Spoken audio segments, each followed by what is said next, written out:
hey, Rejie, one of the interesting things I think is culture, right? It's one of the things that CEOs struggle with. I've seen it personally in GE, where even very senior leaders struggle with this whole concept of how do you really drive culture. I know you were sharing before with me, you had some issues and you managed to resolve it. Tell us your story. I think it's very interesting. Yeah, so like everything in life, hindsight is always a good thing.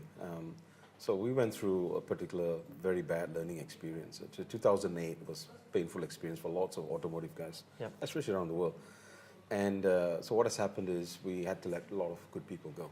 This specifically in the US? In the US, and a bit in Australia as well. So we had really, really good people, talented people go, which is really sad. But we let them go. We had to. And when we brought people back in, we completely misaligned their skill set. And we brought them the skill set, and they brought their DNA. And we brought one guy, and then he hired his ex-friends, all his friends from his ex-company. And then before you know it, and within a year, 2 years, suddenly my company, AI International, was like that old company. Was their old company, and they all go for lunch together. They had their own DNA. And that particular company that they were from, they had a different DNA, not right or wrong, but their DNA was, well, I don't really have to go and search for business because business will fall into my lap. As a result, we were stagnant. In fact, did not grow. We went down in business. It wasn't really a good period of time. Good people started leaving, and what's obviously left behind is people who never get a job anywhere. Culture, I can link now, based on that last 8 years, culture to an absolute P&L, which all businesses struggle. Because what do we do? So the direct correlation. The direct correlation. I can link it. We did a few case studies. We showed them, the team in July, we had an offsite. I showed them exactly, see, this is what happened. This is all the event that happened. You go to see talk to the customers, like, customers shows dissatisfaction in this and that and the other. And then we link it down to, well, this is the issue. Now, all the people have since gone, and we have replaced it with, in fact, the people that's still there, promoted some of them and trained a lot of new people. Guess what? We just won 2 new pieces of business in 6 months. Never happened before the last 4 years. And this team is going to really rock and get more.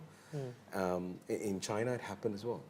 Even in China, it happened where people just came to work and then they don't. So we coined this new term now together with my HR team called CARE. CARE.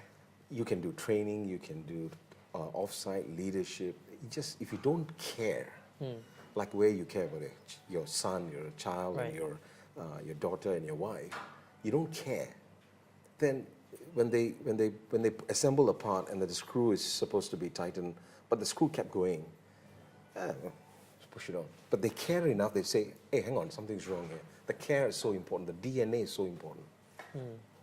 Interesting. So really, CEOs like yourself really need to think a lot about culture and really need to figure out how to drive the right culture, right? It's very hard, but it's almost a binary. Success, not stagnant. Failure. It is so binary. It is no more that, well, we can exist. In the ultra competitive world today, no. You really got to understand it. And then, see, you got to define, what do you want to be? So therefore, the collective bunch of people must be in the same DNA or agree to be part of that. And that's tough. That's the tough one, right? I've learned it hard. That's so difficult. And I'm looking for help in people to, I use your words now, it's the secret sauce, if you like.